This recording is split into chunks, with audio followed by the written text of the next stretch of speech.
Dünyada küresel ısınmayla beraber insanoğlunun doğaya yapmış olduğu tahribat farklı iklim değişikliklerine neden oluyor. Bunların içerisinde Türkiye'de olduğu gibi, dünyanın birçok yerinde olduğu gibi Şanlıurfa'dan örnek verecek olursak, 2018 yılına ait iklim verilerinde yağmur miktarımız bir yılda, yani Ekim ayından Ekim ayına, biz tarım takvimine göre konuşuyorum ben, 870 milimetre. Urfa'nın ortalama yağışı 440 milimetre. 870, yani bir Karadeniz gibi bir iklim yaşadık. Geçen yıl 640 milimetre. Bu yıl ise bugüne kadar, Ekim ayından bugüne kadar ocağın ortasındayız. Henüz 100 milimetre yağış yağmış. Evvelki yıl bugüne kadar olan yağış miktarı 270 milimetreydi. Yani çok kurak bir yıl yaşıyoruz. Allah sonunu hayır eylesin. Bu haliyle devam ederse kuru tarım arazilerinde çok büyük problem çıkacak ki bölgede bayağı bir sararma var ve kurumalar var. Perşembe gününden sonra bir 5-6 günlük bir yağmur bekleniyor. İnşallah lokal olmaz, genele olursa belki bir miktar olsun zararı karşılayabiliriz.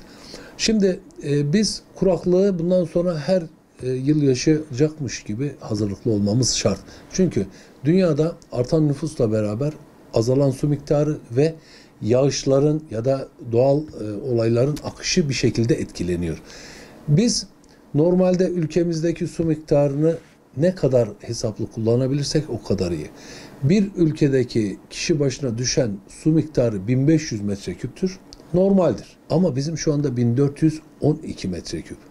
Yani nüfus arttıkça bu su miktarı sayımız azalacak. Sularımız kirlendikçe bu su miktarı azalacak. Dolayısıyla biz Türkiye olarak tarım ülkesi olduğumuz için suların da %74'ünü tarımda kullanıyorsak, tarımda en büyük tasarrufu, daha sonra da kendimiz bireysel olarak tasarruf yapmak zorundayız.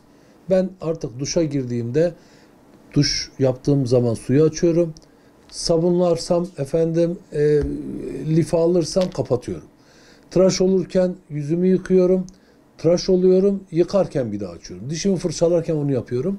İnanır mısınız 15 ile 20 kat arasında su sarfiyatında tasarruf sağlıyorum. Ben ne olur ki 50 lira yerine 80 lira su versem değil. Biz suyun kıymetini bilmek zorundayız. Çünkü gelecek nesillere biz bir şekliyle aldığımız bu dünyayı düzgün bir şekilde teslim etmek zorundayız. Tarımda çok önemli tasarruflar yapmak zorundayız.